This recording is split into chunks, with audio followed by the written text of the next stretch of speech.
I'm a community friend of Joe's. We've been associated together over quite a few years, and I've always had the very personal view of Joe that if I was having a picture done somewhere or putting it in the dictionary under community energy and sincerity, and someone who is really committed to the things and the values that I think Fort Moody has come to recognize, I would be thinking of Joe. And Joe has done some very, very interesting things to build himself to arrive at this particular time in his evolution. And his 3 terms as mayor in Fort Moody, he was chair of the police board when Gray and I were fortunate enough to be on the board at the same time. And I came to appreciate the kind of interest and empathy that Joe brought to his oversight, his governance of how he saw the community needing to evolve. And so his now recent tenure and movement into the political world as our MLA, and he's here tonight at this gathering to sort of represent your needs and talk to you about what are the things that are important in your community and how you sense he can be a good communicator to the powers that be on your behalf. There's no doubt that you look at Joe's activities over the last several months. If I get a chance to catch up over coffee and hear where he's been across the province representing the interests and the needs of the communities and small business area that he has taken on as a critic. And the feedback that he's getting and the support that he's generated has been quite significant. And it's that kind of sincere personal interest that I am proud to be associated with Joe in connection with. And if you look at other things that he's been involved with this community, we talk about transportation, and if you haven't been held up on the street with the various construction going either out of here or down to Coquitlam or whatever, the Evergreen Line is on its way, and it's to a great degree of appreciation and thanks to Joe for the energies and tenacity over how many years was it? 17? Oh, around that. It was a small campaign, but those are the kinds of legacies that Joe has been responsible for and contributing to and managing within the community. So I think I could speak forever about Joe's credits, but I'd rather have you have the opportunity to understand and chat with him tonight. And Joe, it's a privilege and pleasure to introduce you to a lovely audience and a group of friends and folks who would like to hear what your views are. And also I want to entertain questions from the floor, and Gray has a mobile mic here that we're prepared to hand you. So with that, Joe. Well, thank you, Bill, for those kind remarks. I wish I could live up to 1/3 of what you said. It would be very, very good indeed. Well, good evening, everyone, and thanks for taking time out this evening, a wet evening, to come here. I think that I need to say, first of all, that I'm told, and I've been told, even from the time when I was thinking about running provincially, that, if you get elected, Joe, you realize, of course, you'll be going to Victoria, and you will lose that very important contact. Your history in politics has been to keep connected. You had open office every Thursday, and you would go shopping, come back an hour later, to the chagrin of your wife, I'm sure. But once if you do get elected in the provincial scene, you won't be able to do that anymore. Well, I guess they don't realize what my nickname is, Never Say No Joe. So here I am. Not only do I want to continue to connect, but I want to start something very, very new, I'm told, and that is to be available to the public without any prescribed muzzling of people. This is an old-fashioned town hall meeting. I also am told, and I do know, there are the town hall meetings online, and I will do that as well. But there's nothing like staring somebody down with a question, face to face, to see what the person is made of. You cannot lie face to face. The honesty comes through. And so I announced that I was going to have a town hall meeting. Guess what? Nobody stopped me. It's amazing, isn't it, when you try to do something? My colleagues actually came up and said, "Oh, so you're having a town hall meeting?" I said, "Yeah, yes, I am." Great. Surprise, perhaps. But here we are today. And we are here not to put anybody down personally. I'll have none of that. Never done in my whole life. We're here to speak about issues. If you're here to speak about issues, you're welcome. If you're here to put anybody down personally, then perhaps this is not the best place to be. I will entertain any question you have. It doesn't matter how tough it is. And I will try to answer it. If it's very detailed, I have some detailed answers. And if I don't have the answer, I will get back to you. If it's something that we haven't announced in our platform, I will give you a general idea as to when that will be announced. Anybody have any questions on the process? Good. We understand each other. Excellent. So then, you are not here to listen to me to give you something that you may or may not want. No, I want full time dedicated to your questions. And by the way, I have another selfish motive. And this is a motive that I've had all of my political life. Open office, speaking with people on the street, in the stores. It educates me. It tells me what is important to you today. And you know, I think if governments in power would use that very simple technique, they wouldn't be alienating themselves with the electorate.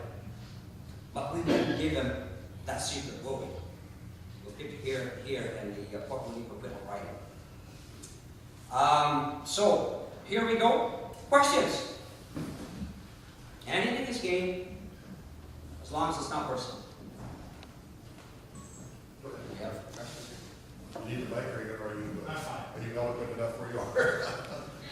Joe, what do you think about the downgrade or the lack of trades and apprenticeship programs that seem to be developing more and more and more this year? Yes. This is one of the policy that Aiden has announced very early in the game. In fact, during my by-election last April, this was already out there. Investment in post-secondary training and trades is our #1 platform. And why do we want to do that? It is because of the 200 or so meeting that Adrian has had with business throughout this province. The #1 request has been, give us people with skills. We lack post-secondary graduates and skill-trained individuals. Jobs are there, and we don't have enough people to fill them. Furthermore, young people are unemployed. What a match. So, we are going to put in about $100 million,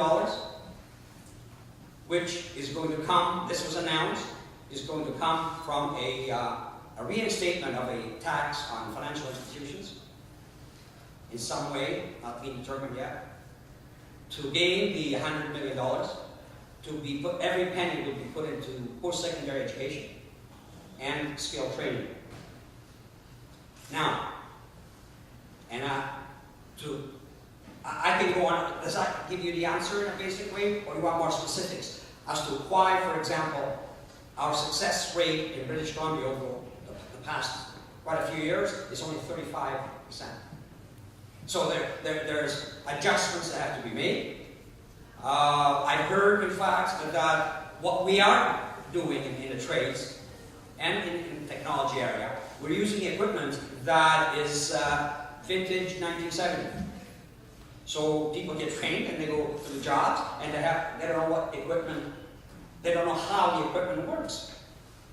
So there's also some capital investments that needs to be made in purchasing equipment, tools, and machinery and so on and so forth, so that young people can train with the state-of-the-art tools. Fair enough? And I do want to say, and again, this is issues, what is happening today. One of the items that was cut in the last budget, government cut post-secondary skill training budget. Okay? So that is the opposing views. Next question.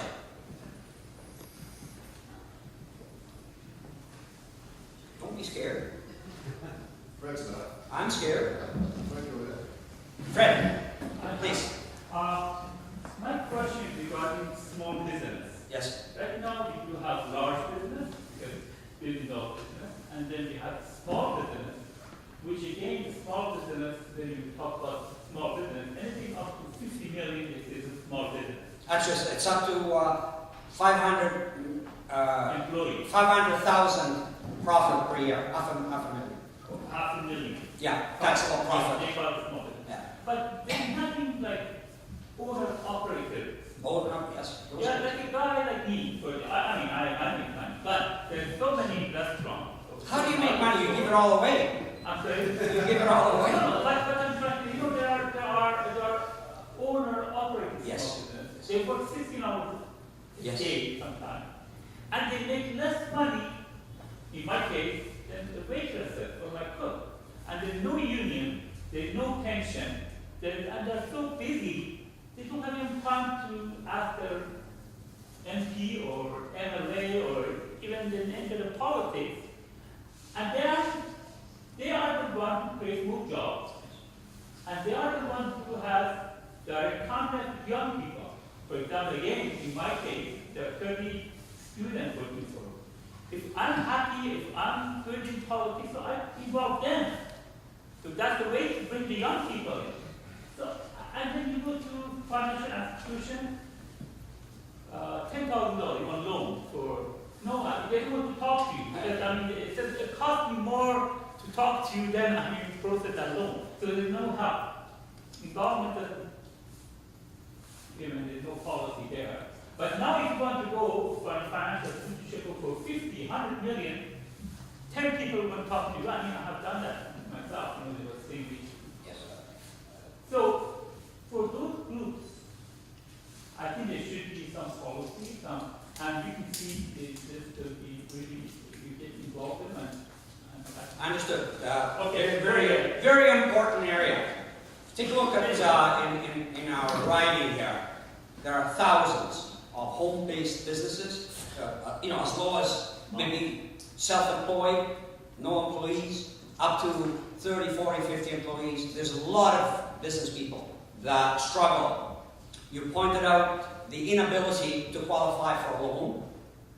Not because they don't qualify, it's because for some reason, even though small business is the backbone of this province and this country, they produce something like 75% of the jobs. They're seen as too high risk. Okay? I know I've been in small business for 27 years of my life, and I have changed, I've tried about 7 or 8 different financial institutions because of one reason. They see me go in there, I have an account, and I'm doing well, 5 years, 10 years, 15 years, and then all of a sudden you go in and say, I am building my own building for my office and my shop. Could I please borrow some money? Oh my God. It looked like I was asking somebody to just give me the money and it would be lost, No, I remember going to the TD Bank on Willingdon and Logie. You know what they told me? Well, Mr. Trasolini, you're one of our valued business customers. Oh, thank you for that. That's nice words.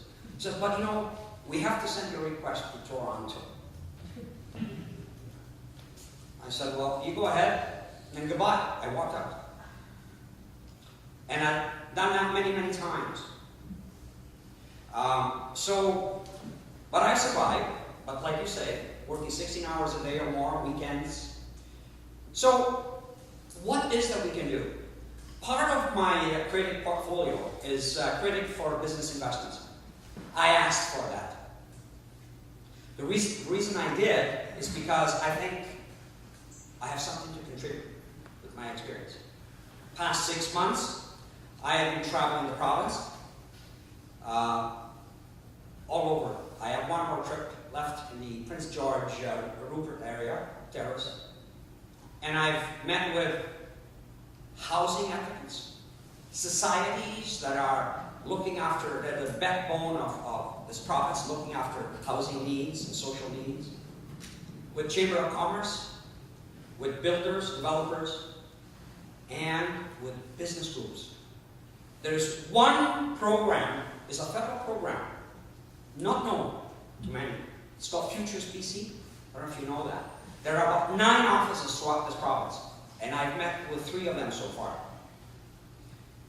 Strangely enough, what they do, in a small way, is what you're saying, Fred. They have a small amount of money, small amount. And what they do is that they seed some businesses that wouldn't otherwise get a loan. And so I asked them, I said, how are you doing? He said, well, we get all the money back in the interest. That's what sustains them. And at the end of the day, if you're giving money out and you don't get it back, you're going to run out of money, right? And they're still there. They're doing well. And that is a very valuable program. And my intention is, and I asked a very simple question, does the province participate? God help us if the federal government, provincial government would get together and say, we got something good here that works. We get tax out of these small businesses, both provincial and federal. So why don't we extend a hand? So I gathered that information, and I'm making my report. Another area in business. Now, first of all, I have to say, small business is no different than middle class out there.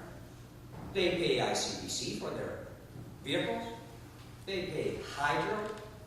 They pay their telephone bill, computer bill, and so on and so forth. And their property taxes, right? So if you, as middle class or lower middle class, feel squeezed, business feels the same squeeze. And yet, I started to talk, I don't know if you remember during the by-election, I spoke loudly and clearly about small business being squeezed from both ends. The issue of borrowing money is a big one. The other one is, and they tell us, skilled workers is another one. They're crying out for skilled people. So I am making my recommendations. That much I can tell you. It covers the areas that you've said, Fred. As to what will happen, it's a journey. You have to get started. The philosophy has to change. The approach has to change. Small business is not untouchable. They need help as well. Okay? If they stop hiring, boy, we're going to be in trouble in this province. Okay? Joe, you know, I chatted earlier about the training capacity and the student vulnerability of your comment, Fred. The frustration that students go through. I was alluding to an article in the paper this morning where 2 training institutions took on the government in terms of the student loan default. And the basic background, quickly put, is the institutions that were delivering the training were accepting students who in turn were being funded through the student loans. And the government was saying to the training facility, you are responsible for the default of the students once they graduate. If you don't pay back their loan, it's held against your institution as a default. And if your default reaches 28% of your enrollment, we take away your student loan capacity or capability of such student loan. And I remember being involved in this business some years ago, watching this erode. First of all, the grants were taken away, and then the integration of the federal student and the provincial student loan policy. It is so barbaric. A student, I don't know if there's students here that are plugged into the student loan process, please put your hand up. But the process for student loan and support application, it's like pages and pages, 14 pages of bureaucracy they have to get through to qualify for the loan. And all of the reverse side where the facility is delivering a quality product and the student's going out in the marketplace. And, you know, there's a responsibility the student has to, you know, to maintain the credibility at the end of the day. But it's not the obligation of the institution to shepherd that. I think the government has a hand, should have a hand in that. Well, the government got in and got out. Yeah. And I'll speak one more point. We talked about the financial institutions, and I'm a part of that world now. And it's clear to me that the financial institutions stepped away from supporting the student. And now we're running around with a hand here saying, how do we attract the youth market to our institutions? You know, it's quite a bizarre circumstance. So I throw that back to you only as an observation as opposed to a request. Now, it's very important, and it must be addressed. And the official opposition is very clear we are going to address. And let me tell you why. We all see the big gap that is growing between the have and have-nots, between the low income with the high income. The gap is getting wider each year. So there's no way that you can take from the people that have high income and redistribute to the middle class, and the middle class is disappearing, and redistribute through the rest that don't make that kind of income. There's not enough money to be able to do that. There's only another way that we can start bridging that gap, shrinking it, and that is through education, opportunity. So it isn't fair that a young person that comes from a well-to-do family has an opportunity for education and become a productive member of society, earning a livable wage. So then government and society, what is government? Government and society has a role in ensuring that the young people that cannot afford the post-secondary education, they have an opportunity somehow through some loans, through some grants, in some way to be able to get an education. Because if you, everybody's aware of the fact that baby boomers are retiring, except for Bill and I, and of course, what happens is that the technology has changed. So what we are told is that in the next 15 years, there's going to be 1 million job openings in British Columbia because of retirement, because of new jobs, and the overwhelming majority of those jobs require post-secondary education and skilled workers. If we don't give that opportunity to young people, especially to the ones that can't afford, well, then, the only other source is to bring people from other countries. What do you think is going to happen in a society if our young people are unemployed and we bring skilled people from other countries? A recipe for disaster. Do you think you have social needs we've met now? Go ahead. Please. Hi, Joe. I like what you're saying about young people and the need for them to be in the workforce, also for old people to stay within the workforce. I have 2 questions for you. They're not quite related. One has to do with the HST disappearing and the PST coming back in. If you could make any comment about that in terms of the timelines for that. Okay. Because I truly think the province needs to control its taxation and not that, I believe that we just should, I'm glad it's gone.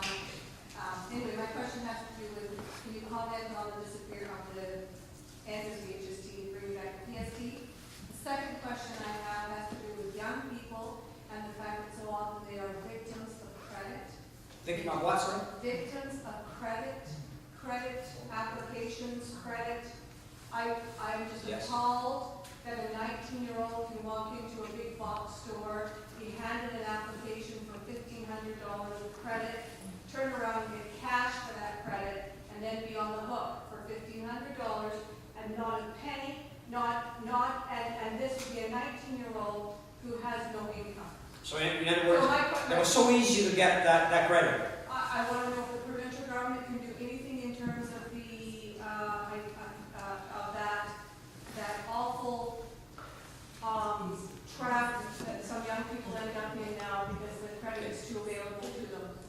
answer that last question first.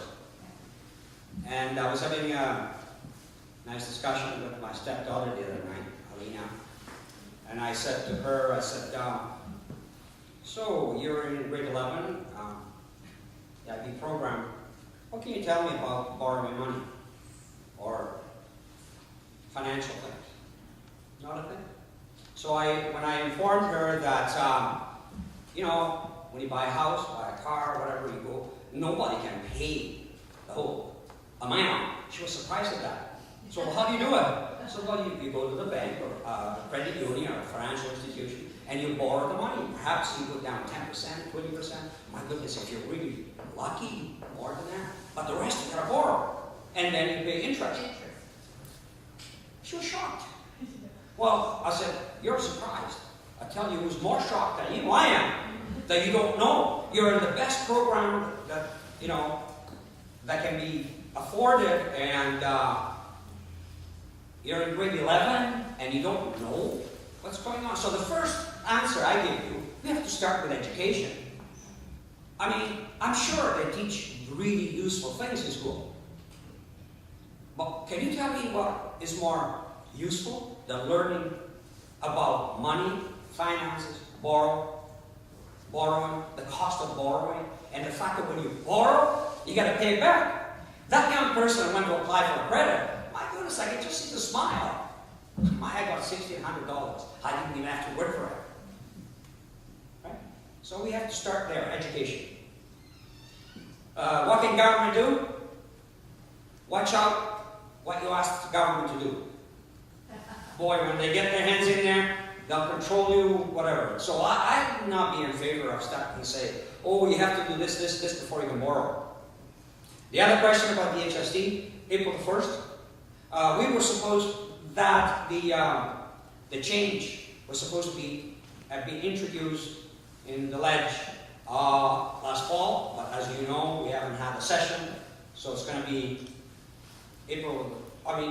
between now and April, I guess. I don't know how long we're going to sit for, but February the 12th is the speech from the throne, and the HSD, of course, change will take place there. Okay, have I answered your...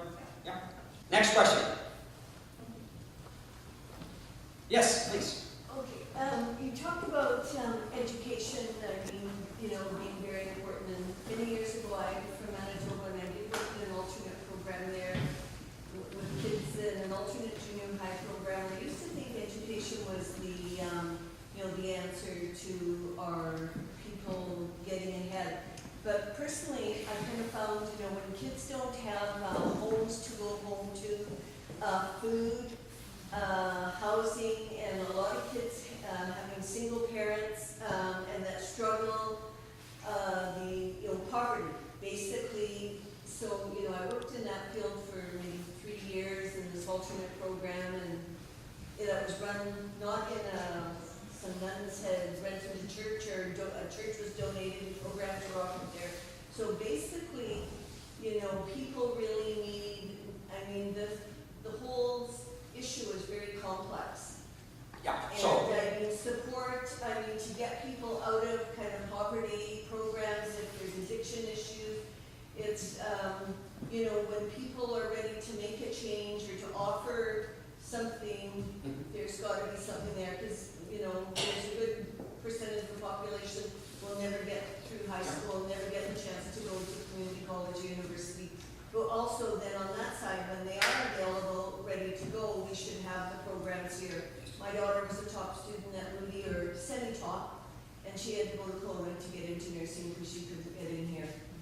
No, when we were talking about education, as a way of preparing young people so that we can shrink that difference between the low income, high income, trying to give opportunities to young people.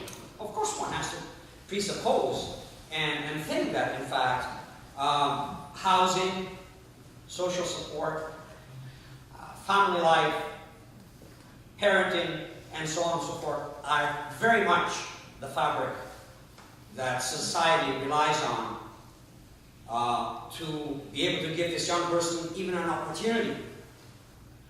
There was a study that I was somebody referred to me, and he was talking about a study done in California, and pointed out that for every dollar that is used to look after housing needs, mental health, social needs, will save $4 at the end of the day on policing, the courts, health, and so on. So I think that the stats are out there.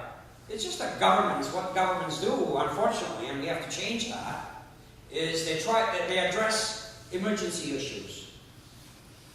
The housing, the social network, the family, those are all preventative.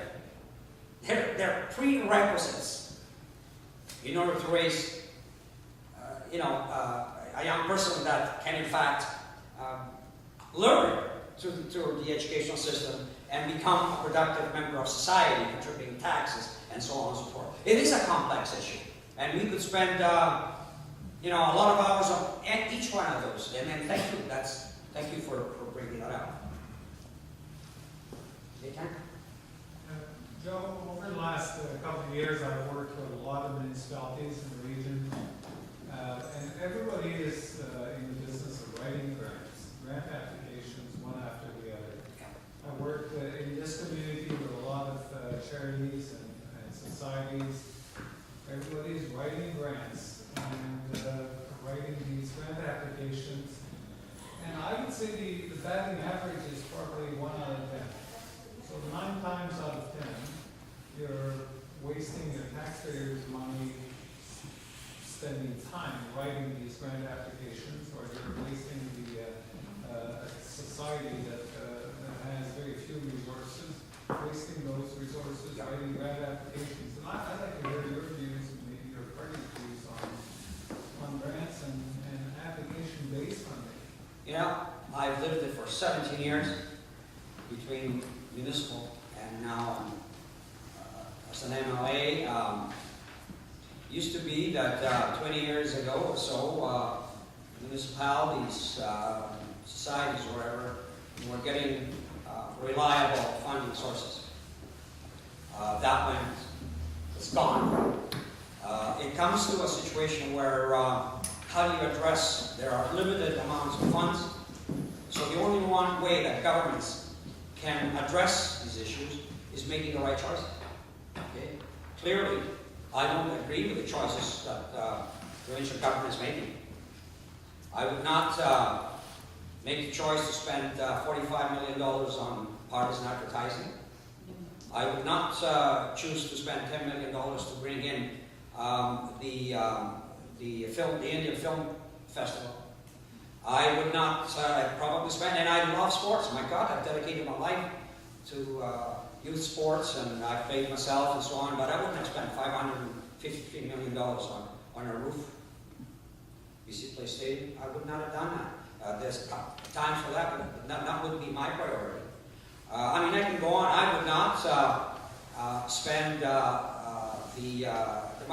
just the latest one.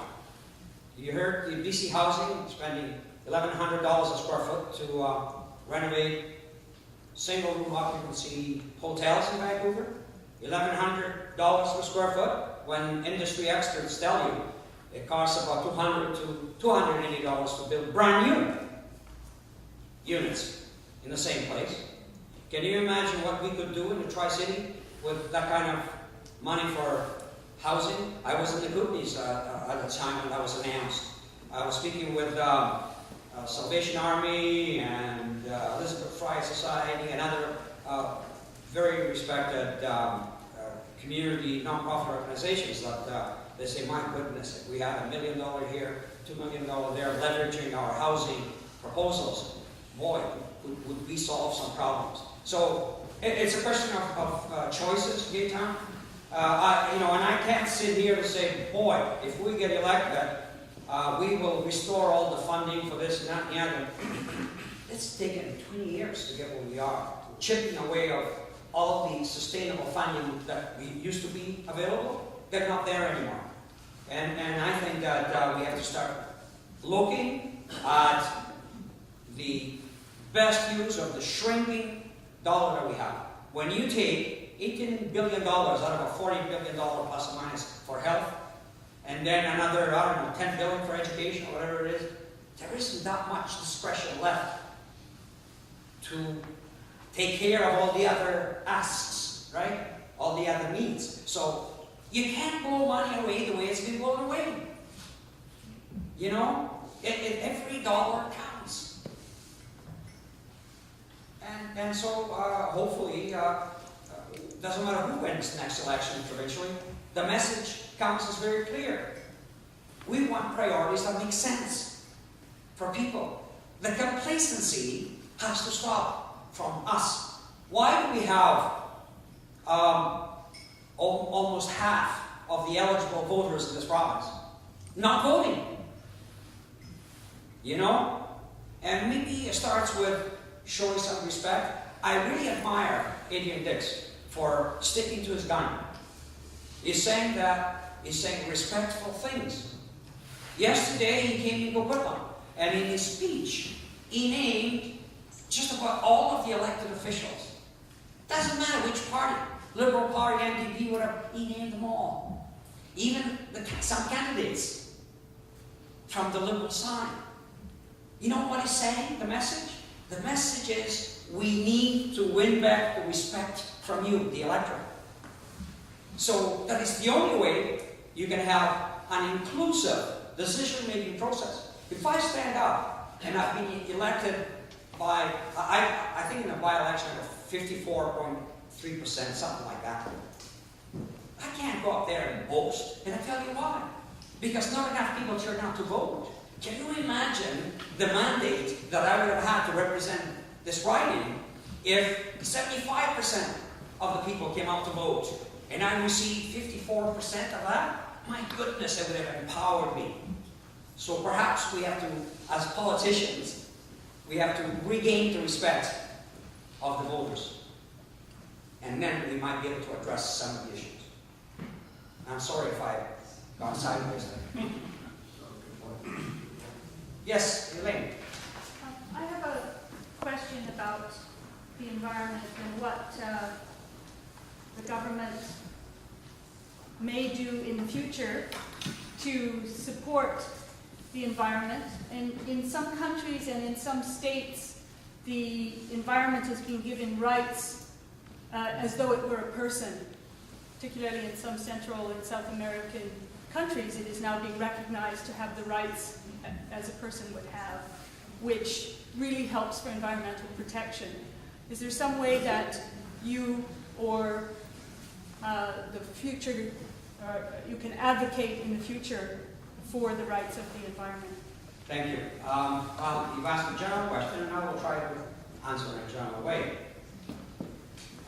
I think that the environment is one of those identities that nobody thinks that is needed until the time when you can't drink water, you cannot plant seeds, you cannot breathe the air, and you don't see a bird flying. That is when you say, oh, what has happened? Well, folks, that's the invisible environment. It's very visible all around us. And it starts with, simple things such as leadership from all government levels. It comes with, again, education. Best advocate for the environment are young people, in my opinion. And I think that, again, it must resonate at the ballot box. And I don't think it's all or nothing. We have to extract minerals from the ground. We have to produce energy. At times, we've even dammed waterways to produce electricity. We have to do a lot of things. But it doesn't mean we do it all disregarding the environment. So I humbly suggest that environmental assessments are the way government guard against damage to the environment. And I have to say that for British Columbia, for the government of British Columbia, to sign the agreement with the federal government to kind of pass over the responsibility for environmental assessments as we deal with very important issues, from mines to energy production to the natural gas issue, transportation of oil, whatever. We, as the official opposition, would cancel that agreement and we would opt instead to have a made in BC rigorous environmental assessment as the very applications come in. And you know what? We need to look at applications for, like I said, mining or energy production, what have you, very seriously. That is what brings us the money to fund health, education, and all the other things that are being asked about. So we have to do both, but we have to be very diligent not to unduly sacrifice the environment. Because at the end of the day, it doesn't matter if you have all those other things. If you don't have livability, you have nothing. So it's a general answer. If there are specific questions, I'll be very happy to talk about our position on things and whatever. Okay? Yes, John. Well, given that we're situated right now in the city of the arts, and Port Moody has decided to make the arts a creative enterprise the center of its social, cultural, and economic life. I have a couple of questions or observations about that I'd like your input. Sure. I have some stats here, so I'm going to read them. First of all, there's some good news. In 2008, a report entitled Value in Culture that was produced by the Conference Board of Canada. They found that the value of arts and cultural enterprise in 2007 was about $84.6 billion, or about 7% of real GDP. In turn, that investment in patronage of the arts and cultural enterprise produced $25 billion in tax revenue for the government. So the report finally determined that for every dollar that's invested into cultural enterprise or put into the arts through government patronage, $1.84 is generated back. Okay.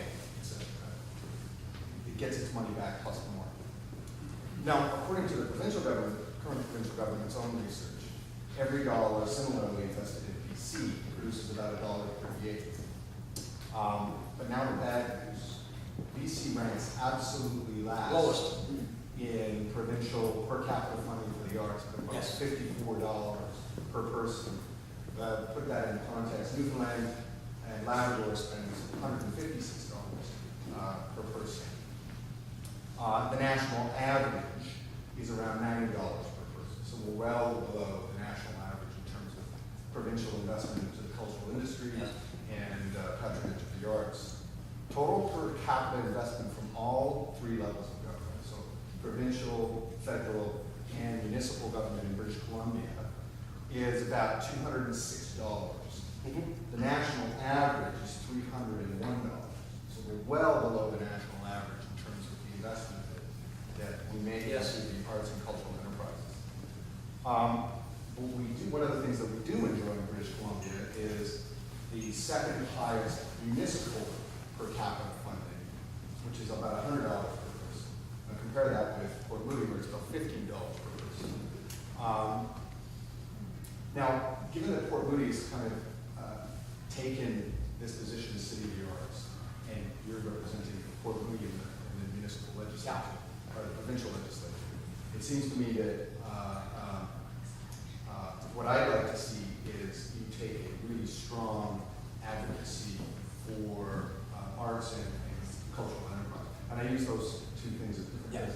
If we look at what's recently happened with the film industry and the decisions that were made in the provincial government around tax incentives to the film industry, that's not an arts issue. That's an industry issue.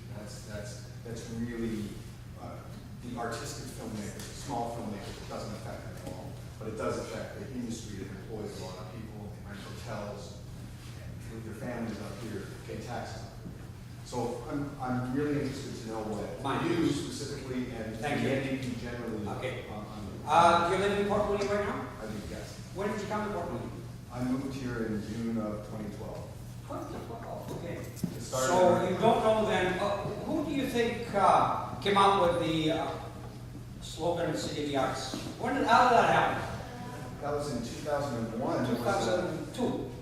well, 2001 was the report. It was Yeah, officially 2002 we implemented. implemented in 2002. All right, so I don't want to boost my thing, but let me tell you, when I became mayor, the city of Port Moody, I put a task force together. And kitchen, I asked her to chair, recommendations. And I took that report and we registered the city of Port Moody as City of the Arts. So it's registered. So I was the mayor who actually led that approach. I have given your speech, the things that you just said, numerous times in Canada, as far away as Japan, China, advocating and talking about economic development and the driving impacts of job creation and economic development due to the arts and culture, because festivals and so on and so forth are culture. So you're speaking to the converted. 2008, following 2008, the provincial government cut the grants that came out of gambling. I don't know if gambling revenues went down, but somehow they never restored the grants to the arts and other groups of non-profit organizations. And I think that has to be restored. So that's a start. Okay? Now, I don't want to speak out of turn because we are waiting the specific of certain things, policies, platform, especially in the area of financial things, other than what we have announced. We have to wait until the budget is presented, because there are some drivers in the budget that are fairly scary to me. Things like reduction in federal transfer payments for health, $300 million or something like that. That's going to be coming in the next year or so. The low revenues out of natural gas exports. The general state of the world economy and the fact that we are a resource exporting country. So there's going to be a lot of pressures and strains. But at the same time, you know where we stand. Myself as your MLA and the provincial opposition on the arts. We think that we should change. Not proud of being last in the country. David? Mr. Trasolini. Yes. I'm Joe, by the way. Joe. Oh, Mr. Joe. Yeah. I apologize for being late, but and I don't know whether this the Riverview land. No, we were waiting for you to come here, so you can ask. Very good. As you know, the report has been submitted. Yes. And my particular concern is regarding the sacredness of the land and the religious history that is associated with how the Essendale and Riverview serve the needs of people there. I took a walk around the cemetery last month on the one day we had a sunny weather. Northeast corridor. Yes. That's right. And discovered that there were over 400 headstones in the cemetery, and there are probably more than I could count, and there are narratives and stories of people's lives associated with each of those burial plots. And yet in the report that is being submitted, there is very little information about what the recommendations that the government might follow in preserving the heritage of the sacredness of the land. I'm wondering if you personally have any thoughts regarding that? First of all, I have extensive knowledge about the Riverview lands. In a previous life, I was a general contractor, as you know, and for a period of 20 years, I did a lot of work in Riverview, Essendale areas. I know the areas you're describing very, very well. What really upsets me is the lack of emphasis being put on the cemetery, as well as the heritage component, as well as the variety of trees, the value of the trees that come from all parts of the world. It is a treasure, platonic treasure, if you want to call it that. I don't think it's been clearly stated in the report, at least the one when I participated. I actually went to a couple of open houses and so on. I have a fear about those lands as to what might come out. I think that everybody that lives in the northeast sector has a stake on that property, on some preservation of that property, instead of turning them over to be developed. We have to be very, very aware of what may happen and be ready, diligent. I believe that that report was motivated by some ulterior motives, let's put it this way. There was a report that saw daylight a while back, how long ago, 4 years ago, where the minister in charge of housing was floating the idea of selling the lands for development. You remember that? Was that, 5 years ago, I think? That scared the heck out of a lot of people. Then it died. I guess the balloon was too heavy to float. So now we're awaiting the recommendations. I don't know when they'll be coming out.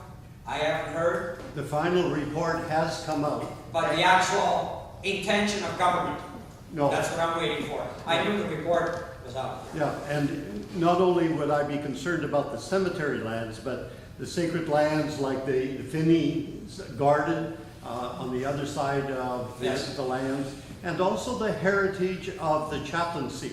Yes. That needs to be part of the record that has served the residents of Riverviews as well as their families and the Yes. community as a whole. Now, valid points.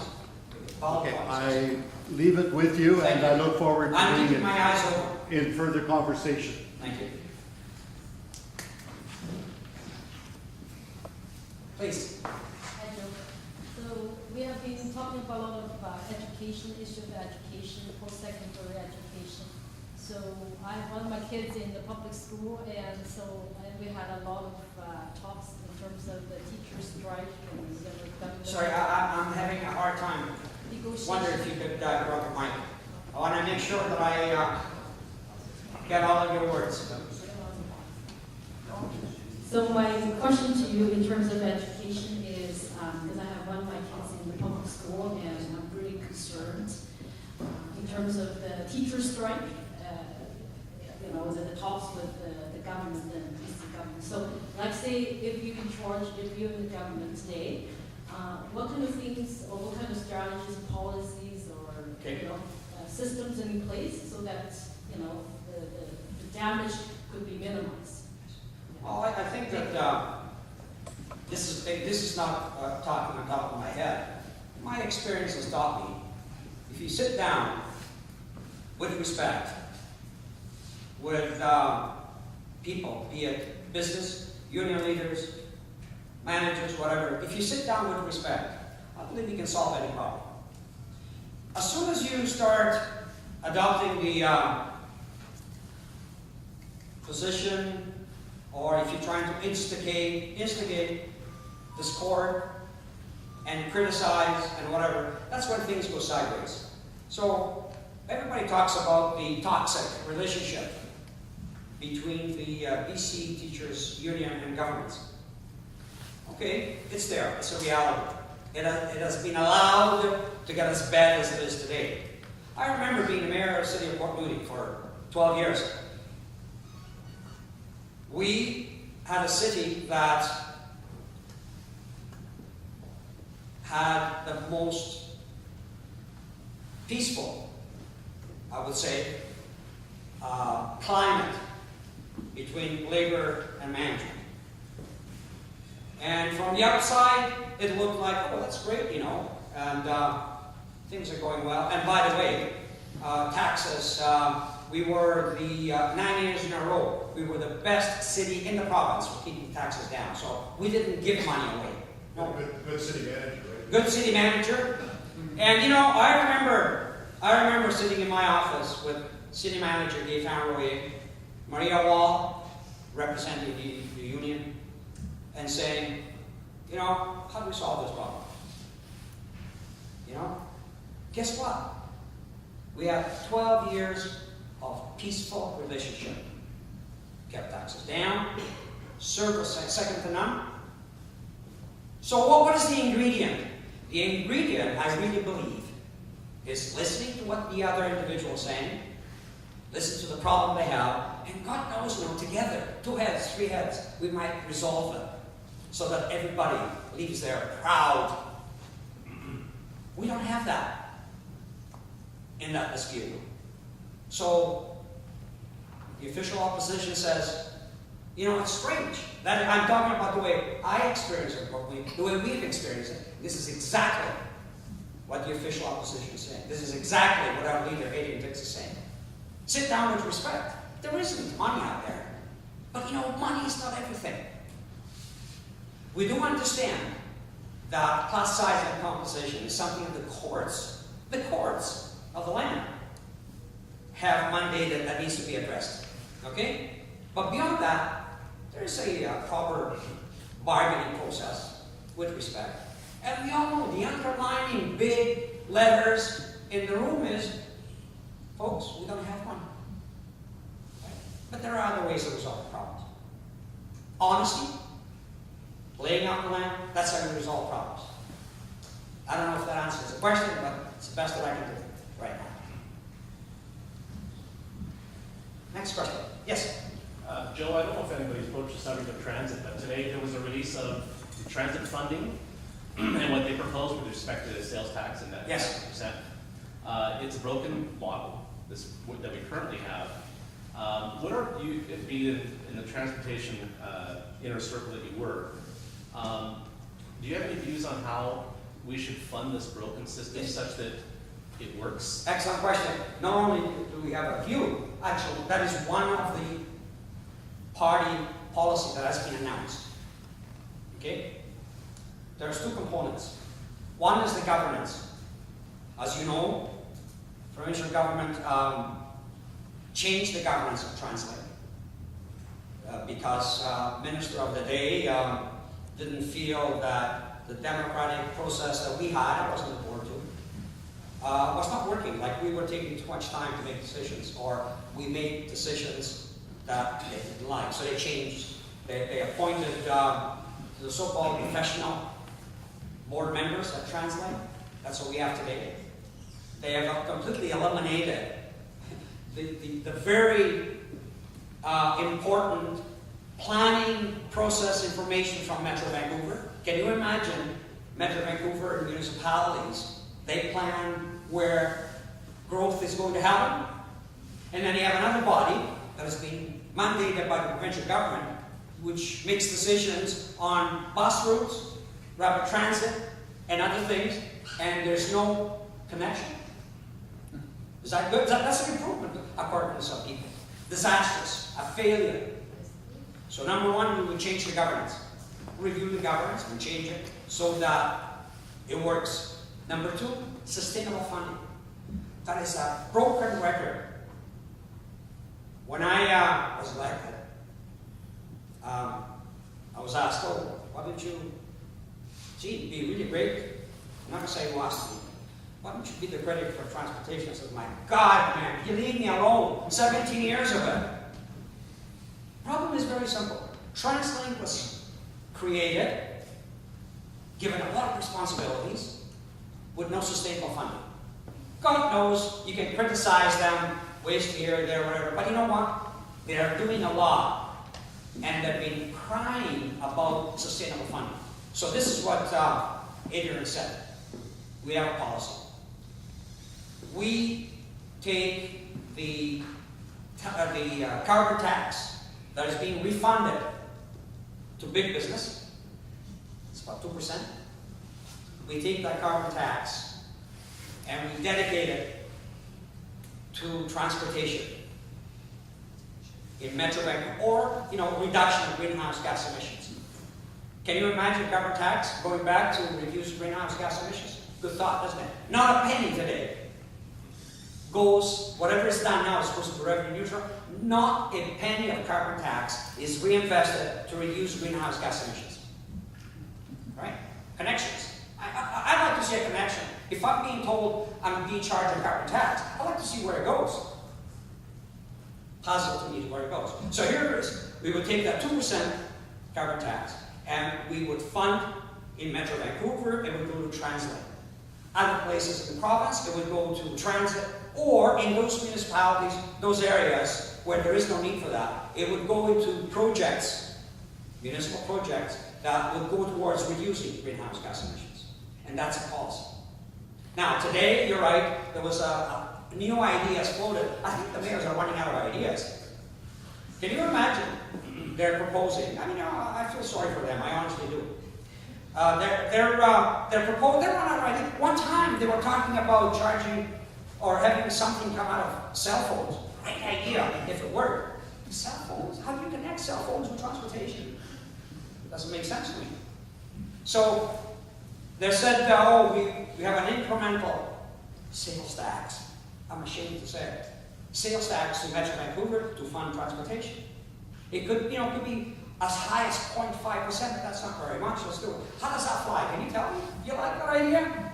How many of you like that? It's not equitable, and it doesn't work. I don't know who comes up with these things.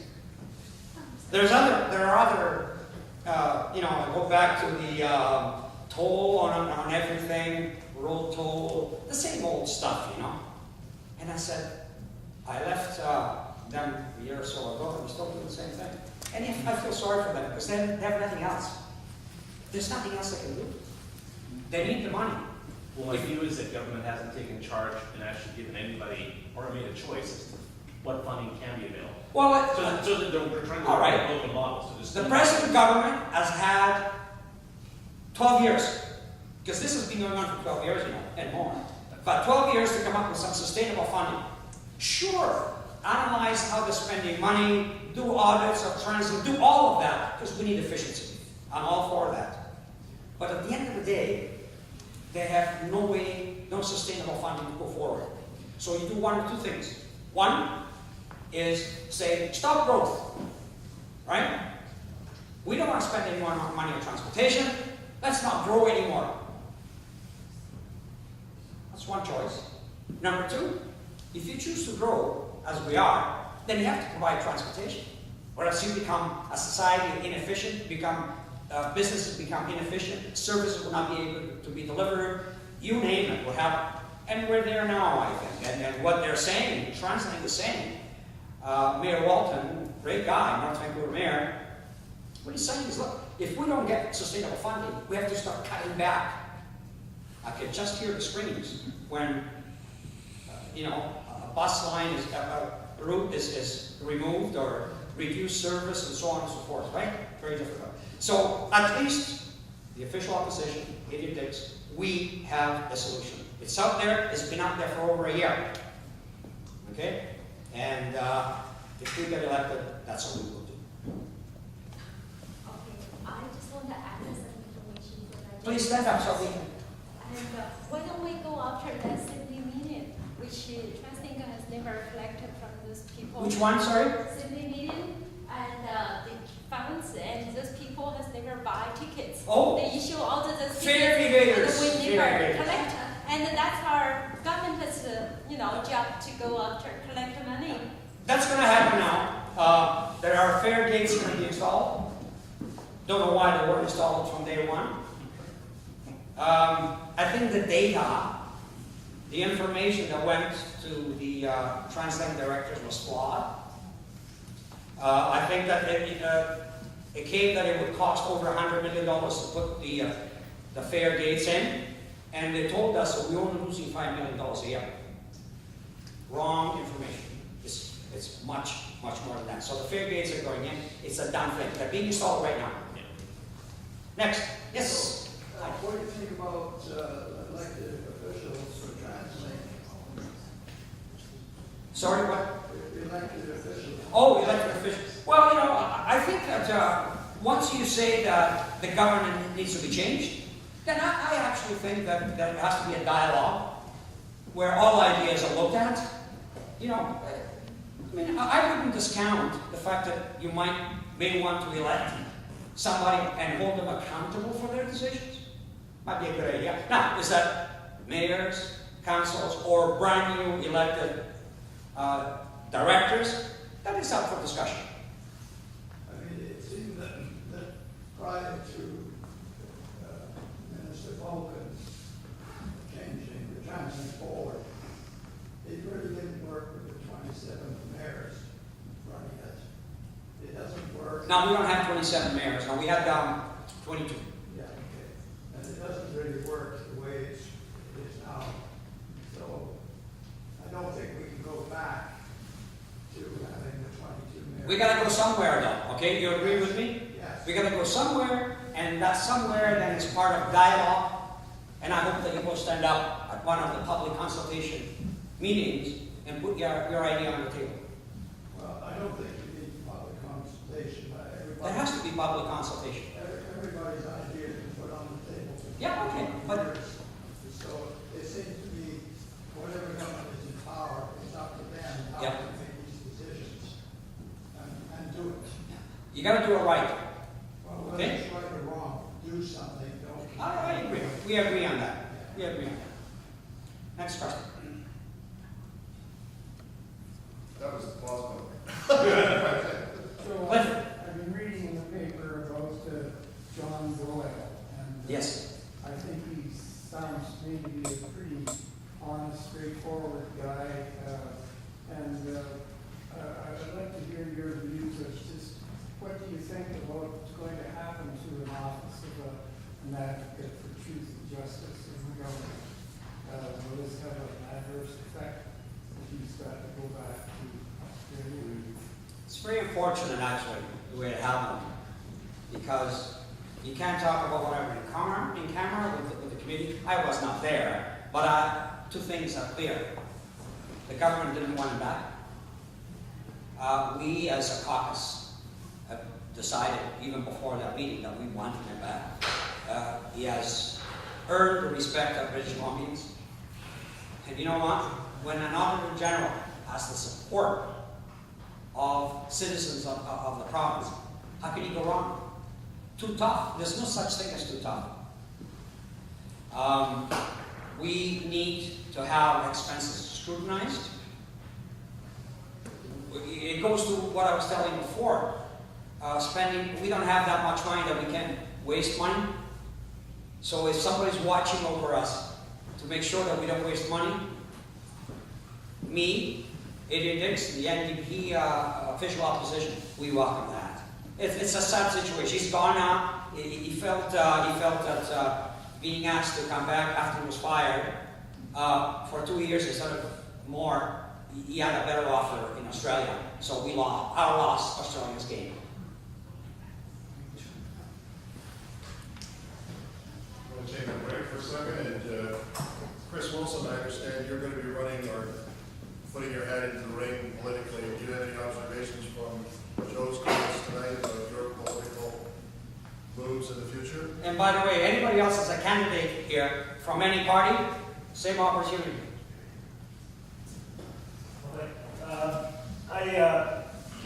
I got involved in politics because I want to make a difference in our community. And I think I agree with a lot of the things that a lot of you brought up tonight in terms of skills training and education, in terms of dealing with poverty. Translate is a huge issue of mine as well. So I like a lot of what I'm hearing, and I'm looking forward to having the opportunity to try to have some say in making those things happen. So, yeah. David?